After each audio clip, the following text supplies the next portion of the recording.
Is this a round where you say you idiots? You idiots only comes at the start of the round. Okay. The start of the match. If I have to time out around 3, I'm like, Okay. how are you doing? 오늘 진짜 한 10분도 못 쉰 것 같은데 이런 생각이 들 때가 있어요. 뭐 쫄아서 게임하지 말고 그냥 맞받아쳐서 싸우라. Man, if Sova wasn't working, you think we would use it? Heck no. No.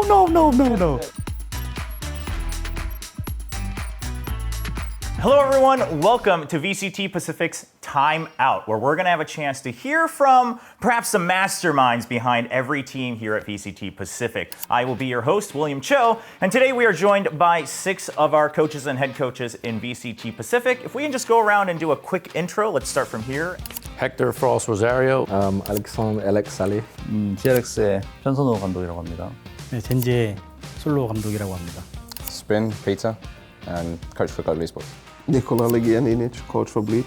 Before we get started today, we're going to just kind of get to know, the role of the coaches, stories behind, that you might want to share, maybe about your players, your coaching styles, etc. I know this is probably a very basic question that you're all sick of hearing, but for our fans, what is the role of a coach? I think that is entirely dependent on the players, the organization, and sort of the system you're trying to create. Some coaches are good at keeping environments in place, so they're like, friends or psychologists. Some coaches are X's and O's guy, all strategy. Some coaches are actually analysts. Their job is really just to support the IGL and implement things that he wants, but he doesn't have the time to do because he still has to aim train and he still has to keep his production up. Does everyone kind of agree that it's always going to depend kind of case by case? Alex, you're shaking your head a No, little I bit. think we're going to be carried here. Oh, you're just going to let Frost do all the talking? I mean, he's absolutely right. I mean, I'm in a unique position, I guess, because I'm allowed to do whatever I want in terms of like team culture. I just need to make sure that we're building a brand properly. I'm also part of management in that case. Do you think there are any strict requirements of a coach should do at least like A, B, and C? 일단은 뭐 전략도 당연히 짜야 되고. 그러니까 제가 생각했을 때는 선수들이 이렇게 하나로 만드는 게 저는 감독이라고 생각하거든요. 그리고 당연히 분석이나 전략이나 다 해야 된다고 생각을 하고 있고, 저는 제일 첫 번째가 그냥 단합인 것 같아요. 감독 자체가 모든 걸 책임지는 자리라고 저는 생각을 하거든요. 전략적인 부분이나 뭐 멘탈적인 부분이나 팀의 방향성 이런 것 모든 것들을 다 정해서 가야 되기 때문에 어느 한 부분이라도 부족하면 저는 감독이 자질이 없다고 저는 생각을 하거든요. 그래서 엄청나게 중요한 자리라고 생각하고 있습니다. We're talking about bringing it together, but obviously global esports, now 2 different iterations of very global teams. How do you view, is that any more difficult, do you think? Because you're bringing in players from like all different cultures and backgrounds? Last year was a big difficulty, a lot down to how well the team felt together, I think. So this year we focus a lot more on that, but it means that we've had to put in a lot of time into developing that early on in the season, I guess. Yeah, I think it's also my job mainly to make sure that everyone feels comfortable, that everybody feels well with each other. But it's also depending on the players, how willing they are to adapt to new cultures, new teammates. Sure. So with this, then I want to ask a kind of OX question here amongst you guys. The question is I believe that I should be as close as possible, like a friend or family member with my players. If you think like, no, this needs to be a business relation, I need to be as strict as possible, I need to kind of keep my distance on a personal level, then you'll say X. 1, 2, 3. Okay, all O's and 1 X. I think the culture conversation is correct. You want to keep a good environment. You don't want bad relationships with people, but it's hard to be objective when you're emotional. So for instance, if I need to make a change, it's very difficult if I like you to make a change. The interpersonal stuff is great to have on paper, but in reality, you want people that can produce. Okay. It's hard to think of people as production when you're emotionally attached. Okay. So look, I mean, at the end of the job, business is business, and a Right. job is a job. What I about see you? it in your Yeah. face. I was always the guy, like the family guy. Like Okay. when I was a player, all my teams had like this vibe, environment around it. I think if teammates or my players have any issues, whether it's with me or with the players or with the game plan or with anything related to the team, I think they will be way more willing to openly talk and approach me and ask me like, hey, I have an issue with that and that. And I think I'm old enough and experienced enough to differentiate work with friendship. In the end, the 5 players and myself, we are there to win the game, to have success. 프로스트 감독의 말을 100% 공감을 하는 게 성적이 안 나올 때나 뭐 팀의 선수가 이제 폼이 좀 떨어졌을 때 쓴소리를 할 수밖에 없잖아요. 쓴소리를 하다 보면 당연히 분위기가 다운될 때도 있지만 저도 이제 가족 같은 분위기가 좋지만 그런 상황이 됐을 때는 힘들잖아요. 선수들도 어려워하고 저도 어려워하고 분위기만 마냥 좋게 가서 성적이 안 좋았을 때는 결국 책임은 저희가 다 져야 되는 거거든요. 그렇다기보다 저는 선수들의 실력을 올려주기 위해서 최대한 많은 말들을 해준죠, 선수들한테. 딱 선택인 것 같아요. 뭐 성적이냐, 분위기냐, 이거는. I actually want to follow up because kind of the meme in Korea is that Solo, you're a very like a hard ass coach. I always thought that, you know. For the last 3 years, I've always thought like Solo is, you do something wrong, you die. Right.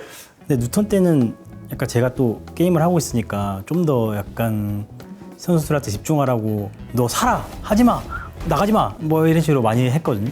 지금은 이제 확실한 이제 코칭 스텝이 되고 나서부터는 그런 거에 있어서는 조금 선수들이 플레이하게끔 놔두고 그리고 스크림에서 이제 미니게임 같은 거는 잘하게끔 지금은 막 이렇게 막 뭐라고 하네요. There is a delicate balance because I definitely will say this, a team that doesn't get along, very rarely, no matter how good the individual pieces are, they won't be good together. Kind of want to go back a little bit bigger picture again. I just wanted to kind of touch on that since the topic came up. But just in general, a lot of people, they have ideas about like what does a coach do, you know, off of the matches, right? During the matches, we see you guys obviously watching the game, calling timeouts, etc. So what do coaches do when you're not scrimming specifically? I just watch a crap ton of VODs. Like, Just VODs all day? I mean, for me, I have 2 monitors, right? I have something playing on my left like all the time. So sometimes I'm doing something and something catches my eye and I watch it because after a while the games repeat, you know, like it's the same thing over and over again. You see the same come 200 times on a send, 1 million times maybe. But someone does something interesting sometimes, you know. And then what do coaches do when we're free? Yeah, I try to make them go to the gym, but it doesn't work. Oh, respect. Oh, I got all my guys in the gym. Even Jip boys. I got Jip boys in the gym. And then what about just in general, like is this just the same for all of you guys? It's just VODs like non-stop and then notes, VODs, notes? 뭐 저는 가장 이 리플레이를 많이 보는 사람들이지 않을까요? 그 다른 팀들의 리플레이를 엄청나게 많이 보고 진짜 대회 준비할 때 어쩔 때는 진짜 제가 하루에 막 10분도 못 쉴 때가 있다고 저는 느끼거든요. 그 정도로 뭔가 완전 집중해서 하는 시기가 있는데 정말로 밥 먹고 와서 바로 보고 스크림하고 스크림 끝나자마자 보고 얘기하고 이제 자기 전에 딱 생각해보면 오늘 진짜 한 10분도 못 쉰 것 같은데 이런 생각이 들 때가 있어요. 그런 거에서 노력들은 뒤에서 많이 숨어서 하는 것 같아요. In Pacific, they rely so heavily on their mechanics that most of the tendencies are really fight-based. So as long as you study how they fight, you pretty much have an idea as to what they're gonna do. That was kind of a big thing that a lot of people focused on GenG's story this time. What a performance from them. And this ragtag bunch of individuals has come together to build one of the best teams we've seen. Obviously, very talented players, etc. Do you agree that maybe in Pacific, just in general, it does rely much more on if we can get through the mechanics to just fight our way out, then we can win? 좀 약간 반반인 것 같은데 약간 저희가 솔직히 경기를 너무 많이 했잖아요. 솔직히 준비하는 시간이 너무 짧을 수밖에 없어요. 근데 제가 좀 애들한테 얘기했던 거는 특히 뭐 DRX도 그렇고 페이퍼렉스도 있고 그렇지만 특히 페이퍼렉스 같은 경우는 너무 공격적인 팀이라서 저는 그냥 무조건 트레이드만 얘기했어요. 그냥 무조건 쫄아서 게임하지 말고 그냥 맞받아쳐서 싸워라. Just smash, man. How It's that simple. Gabi. One line. Gabi. Just focus on trading. Go. Oh, they figured us out. How does it feel though, Alex? Like again, PaperX, obviously everyone likes to meme about WGaming, but how does it feel to be that team to be looked at as like, well, they just have a different style, like that's the brand and story. Do you believe that you guys are also very unique in that? Or do you think the viewers and most of the community is kind of, we're looking at this too simplistically? I don't think they're wrong. Okay, sure. I try not to base our playstyle off any other team. You know, I just want to do our own thing. The 5 players, I mean, we believe what we're doing is right. Seems to be working, but I'm also very aware that like it gets figured out. You know, but I feel that we need to evolve. Actually, honestly, I think we benefited from the format immensely. We played 2 games and qualified like immensely. You know, because I was thinking, we're not gonna beat you, and then we managed to fluke out the split, and because of that, you know, the mental explosion, and then we managed to win after that. But yeah, this year is a year of change, I think, for us. I always thought this year, in whatever league you're in, this is going to be the hardest year. Everyone is trying to do new things. Everyone is trying to get their best players, best like lineups up. This is going to be the hardest year. There's going to be less talent to take from T2 now. So if you can safely navigate this year, get top 3, I think you're in a very good spot for the next couple of years. But I think people are more or less right. You know, we are quite simple. We just good. We just choose a strat and it's probably gonna work because I have very, very good players. But I think we're gonna try and step our game this year. 다른 팀보다 당연히 푸나틱이랑 페이퍼엑스가 제일 어렵죠. 제일 어렵고 오히려 사람들이 페이퍼엑스에 대해서 좀 잘못 생각하고 있는 게 있는 것 같은 게 저는 반대로 페이퍼엑스가 적어도 공격 진영에서는 태틱의 완성도가 굉장히 높다고 생각을 하거든요. 그런 거 보면은 전 알렉스가 되게 작전을 잘 짠다고 생각을 하는데 그 전략이 먹히면 진짜 막을 때까지 쓰더라고요. Let's talk a little bit further about like actually how the matches are played, etc. Then, and one thing I think a lot of people are curious about are map drafts. Do you think the match can be decided from the map draft? Ooh, okay. I think there's just been times where we've got exactly the maps we wanted and then not done well. So I think that's what puts it against like this. You can't just win from the map draft. Like for example, last chance qualifier last year, we had our best 2 maps. We were playing really well on both maps in practice, and then going into the actual match, just didn't perform nearly at the level. So I think there's a lot of factors that go into a win that it's not just about the bans and the picks. The logical way to think about it is this: if you can predict a map draft, you can prepare in time. Let's say for some reason they did something against PRX I liked and it worked. I'll just steal it. If I can predict the bans, you can walk through that and go, hey, listen, here's what they do. Here's what Bleed did to stop this, blah, blah, blah, blah. We should, if you can't predict it's gonna be really hard to be able to do stuff like that. And I think oftentimes those things, for me at least, has been a major difference. It happened between me and Termi. So the Sova pick was a complete counter pick to what we assumed that they would pick it. But the Sova as well for Lenny. I mean, the general consensus, I think it's safe to say that people think Sova sucks on Split. We picked Sova because they have 2 new players. Imagine you try to give somebody an op line, gamble off, but now you have to deal with a Sova drone. Oppers need someone with them to deal with the Sova drone. But if an opper doesn't have someone with them, he's gonna have to use the op to break the Sova drone. Well now, what do? So we figured that it would give us the best chance for success if you have a pick like that on a map that you think they're gonna play, on a map that they think you suck at. I personally believe if you can predict picks and bans, you put yourself in a really good spot. I mean, let's say if I'm GenG and I played like so many maps in this tournament, it's very important like when you have like day after day after day consecutive games to know the map veto, because as a coach it's pretty much impossible to prepare 7 new maps, and if opponents have like that many informations on you, you have to like also watch your own games and see, okay, what are my tells in the game, what can they see from our matches. So I think it helps a lot. It helps a lot when you can't predict the veto and go down into like to 4 maps. I have a question I want to ask. So when do you exercise the freedom to the players, or when do you say, nah, bro, that's cap? Like me personally, I love the way that Lenny and Governor planned for that, because even Governor was like, hey, you know what we should do? Even though we want to play Secret on Split, let's just ban it. He goes, I want to do this. Me and Lenny have agreed. You get final say. And I'm like, I'm with it, let's do it. And then and then I just help craft the game plan and stuff. But like, when do you guys exercise the like, yes or no? I mean, it also depends a little bit on the teammates or the players that you have. How good are they at adapting? If they never really played this comp and they just want to change it just for this matchup because they think, okay, it's good. I'll listen to the idea, but if I don't think, or if I'm not confident enough in us executing the plan, then obviously I will say no. But I'm always open and willing to listen to the ideas they have. 저희도 요원 픽에 있어서 요새는 조금 되게 자유롭거든요. 자유롭고 좀 새로운 시도들을 많이 해보고 있는데 선수들이 좋은 의견이 있으면 그거를 그대로 적용을 많이 시키고요. 저희가 굉장히 그런 것도 잘 안 바꾸는 팀이라고 생각하는데 일례로 22년 챔스 FX전 때는 스크림을 한 번도 하지 않은 요원 조합으로 대회를 했었거든요. 당일날 바꿔서 한 적이 있어요.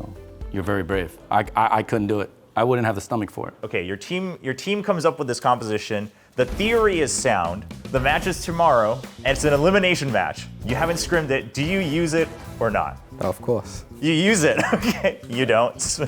I mean, for me, it's as I said, depending on the level of players that I have. Okay. Like if I had experienced players like him who played like on a very big stage, and I know that they are very flexible with the agents that they play, I don't think it would make a big difference. Like if I know I have a stacks on KO, go ahead, he will know what he will do. Like if I have Forsaken in my team and he tells me I want to play today KO instead of Gecko. If we haven't scrimmed it, if I haven't seen it, Heck no. Man, if Sylvan wasn't working, you think we would use it? Heck no.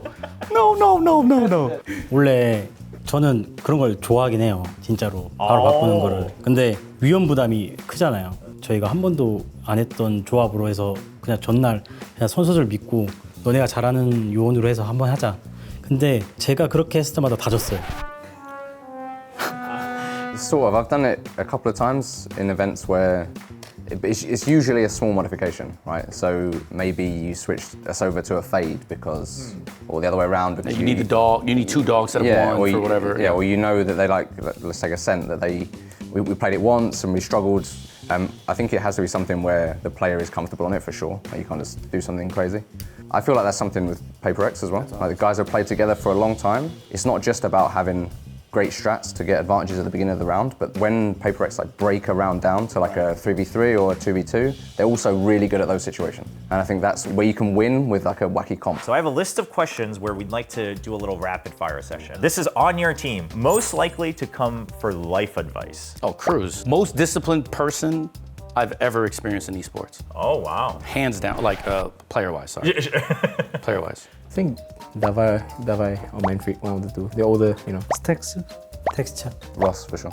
Scary. And is this because of generally like they're older, etc., or are they just simply just the most talkative? I think maybe it's also partly how they got raised by their parents. I think that makes a big impact, and I can see that he's very polite and very open and smart thinking person. But I mean, obviously, life experience goes into that as well. For solo, you said texture is most likely. 텍스처 선수 같은 경우는 약간 게임에 좀 진심이 많이 진짜 뭐 다른 선수도 다 똑같겠지만 제가 감독 부임하면서 같이 했던 선수이기도 하고 좀 인연이 좀 많이 깊고 저 개인적으로 저한테는 약간 좀 의지를 좀 하는 것 같긴 해요. 저도 얘기도 좀 많이 하는 편이고. 네. All right, next question. Either you can't talk pregame, so no huddles once you go on the stage. You can't talk in between maps. You can't call timeouts, or you can't talk during timeouts. You can call it, but you can't talk. Or you aren't allowed to pick the map bans anymore. So which would you sacrifice? 포기는 1번 하겠습니다. 허들 전. 네. 저도 Yeah, the huddle is, I think, the most useless thing in esports. Wait, okay, so It's useless. I always think about what I have to say through the night before the match. I think it's very easy to actually do damage during the huddle. Like to bring the energy up or down when it's like at the right level. Like obviously each person can be at a different level. So if you try and bring some people up, you might get people a bit agitated. I think it's, yeah. Yeah, I think the energy thing is important because like everyone's always told me, oh, the players have no energy. Like, you know, they're not like rowdy. I'm like, I like that because in my opinion, it's hard to make. Emotions. Exactly. It is very difficult to make good decisions when you're emotional. Usually we talk about what we're gonna chant. That's literally what we say, like, okay, what do you want to say today? just how are we going to end the huddle? I know against GenG, we were looking at him and we were saying like, hey, actually these guys are super happy and hyped right now. It's actually going to be a problem. And we're like, we're going to try and make this place a library. Okay, boom, didn't happen. 제가 이제 허드하러 가면 제일 늦게 가잖아요. 그럼 선수들끼리 이미 장난을 좀 치고 있고, 뭐 스택스 같은 경우는 가끔 끝나고 뭐 먹을래 이러고 있고, 조금 저는 이제 좀 포커싱 하자라는 말을 많이 하고 선수는 장난치고 있고. 약간 뭐 그런 얘기도 하죠. 뭐 뱀픽이 잘 됐다. 뭐. Because everyone's always curious, right? Like, because some teams huddle for a really long time and things like that. And everyone's like, what goes on in those huddles? But clearly, that is the number one thing you guys are willing to sacrifice. All right, I think that's it for the rapid fire. And I think now what we're going to do is we prepared this little mini game, and we're going to show you guys a couple rounds of matches. And the question is going to be, do you call a timeout or not? All right, so the first clip, we're looking at it from the POV of the attacking team. To make this retake just that much more doable. Finally unleashed. Flash round the side. Taking the fight straight to them, and they're going to be favored. Positioning, it's not good. Cryo constantly having to adjust. He's finding his way to left. One more down. Still finds a fourth. Unbelievable. Do you call a timeout or not? 1, 2, 3. Oh, okay. Because 1v4, right? Then usually my boys just, you're gonna get like, you know, they're gonna get upset. So I just need to, okay, you guys need to chill. If somebody wins a clutch, right, and there's a lot of emotion involved, right, call a timeout, I don't care. Most players don't have the foresight to do that, right? Because especially when you're inexperienced, that emotion, like your hands start shaking. Next round, you probably forget the call. Your IGL calls a call. You're somewhere else because you're just like, yeah, I just like dominated the world, right? So I don't necessarily think that would be a bad timeout if that was why you called it. 프로스트 감독이 말한 것처럼 손을 떨고 있다거나 뭐 너무 긴장을 했다거나 왜냐면 그럴 수 있기 때문에 그런 말을 들었을 때는 타임아웃을 좀 말을 해줄 것 같고 그런 말을 안 들었으면 그냥 그대로 진행인데 뭐 만약에 타임아웃을 걸었으면 그 1대4 남기 전 상황을 한 번은 짚어줄 것 같긴 해요. 한 번은 짚어주면서 뭐 조금 릴렉스하는 시간도 주고 그러면서 진행할 것 같은데요. All right, let's go to the next clip. We are the defending team. Guess who's not able to follow up? Look at this from Dubstep. That's a big kill. The timing just not quite there. Yeah, Dubstep falls on the other side of the map now. Zippen has shown up. Xiao here, Angel's here. Excuse me, Xiao just rotating over. Jesse Dash trying to play this close angle. He was only able to get one. Borkum swing! Where's the swing? He can trade that. And the thing is, now all of the rotations have arrived. There's still the op in the hands of CNED. And Envy has a turret. He has a sheriff. And he's got a 1v1! Are you calling a timeout or not?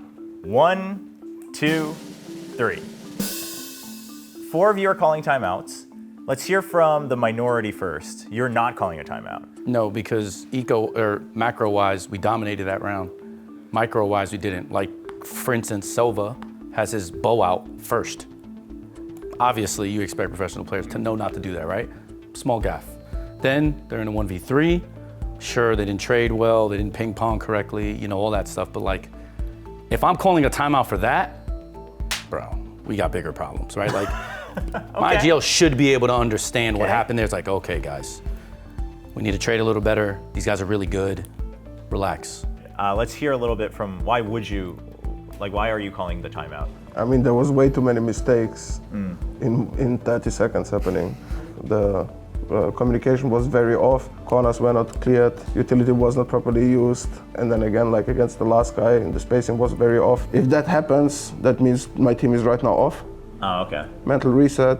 I don't go too deep into it. I just say, guys, hey, we need better communication for the retakes, make sure that we use our utility properly, and that's it. Again, it depends on the score, because you can have a huge momentum shift with a round like that. Sure. And I think that would be the main thing. Okay.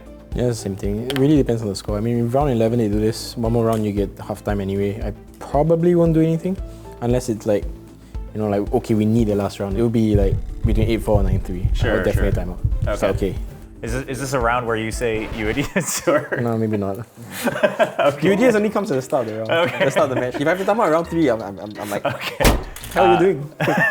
Termi, are you kind of in the same boat that you're talking about, kind of just like the small mistakes, or is this something else? 상황 자체는 B에 스파이크가 설치가 됐는데도 불구하고 A 지역 근처에 2명이 있더라고요. 그만큼 팀에 이 소통에 문제가 있었던 것 같고 저 라운드 전체에 대한 문제가 있었던 것 같고 그리고 마지막에 엘보가 한 명 있었는데 저 선수는 사실상 어떻게 보면 운으로 죽은 거거든요.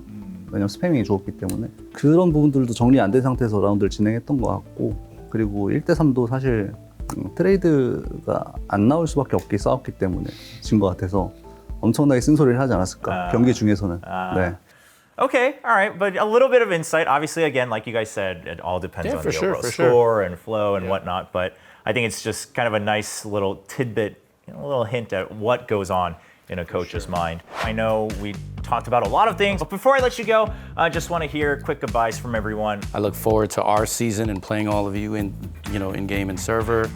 I want to thank the Thai fans and Talon. I think you guys should have a lot to expect from us this year, and I hope we do our best. Yeah, I mean, likewise. I think it's great to meet everyone. Usually our interactions with even coaches is just a fist bump. And like, good luck, man. And we leave. And for the fans, I think, I think I speak for all of us. Like, our league wouldn't exist if you guys don't come and watch our games and come to the crowd. So, very, very happy to continue to give. 각 팀의 감독들이 이렇게 나와서 얘기할 수 있는 시간이 많지는 않잖아요. 그래서 굉장히 좀 재밌었던 시간이고 뜻깊었던 시간이었던 것 같고요. 그리고 팬분들한테 조금 드리고 싶은 말씀은 승패는 사실 어쩔 수가 없는 거잖아요. 뭐 이길 때도 있고 질 때도 있는 건데 그냥 시즌 전체로 좀 지켜봐 주셨으면 좋겠고 조금 더 나무라지 않고 좀 즐길 수 있는 문화가 됐으면 좋겠습니다. 네, 이런 자리를 만들어줘서 너무 감사하고 그리고 다 훌륭한 감독들이랑 같이 해서 너무 재밌었고 저도 뭐 팬분들한테 좀 말하자면 좀 더 응원해주고 좀 더 기대해주는 게 좋을 것 같아요. 그러니까 뭐 저희나 뭐 한국 팀들이나 아니면 해외 팀들도 다 그랬으면 좋겠고 감사합니다. 네. To the really supportive fans, like we do see your support. The players do, coaches do, the management does, and you know, that's what gets us through. And we want to perform for you guys, so we'll do our best. Yeah, I mean, everything has been really said. Obviously, a pleasure being with you guys here. Thanks for having me. I hope that the community gives a little bit more support towards the players. But once again, thank you so much to the 6 coaches that we had today here for Timeout. For all of our fans watching from home, we'll see you all on stage for Stage 1 of VCT Pacific.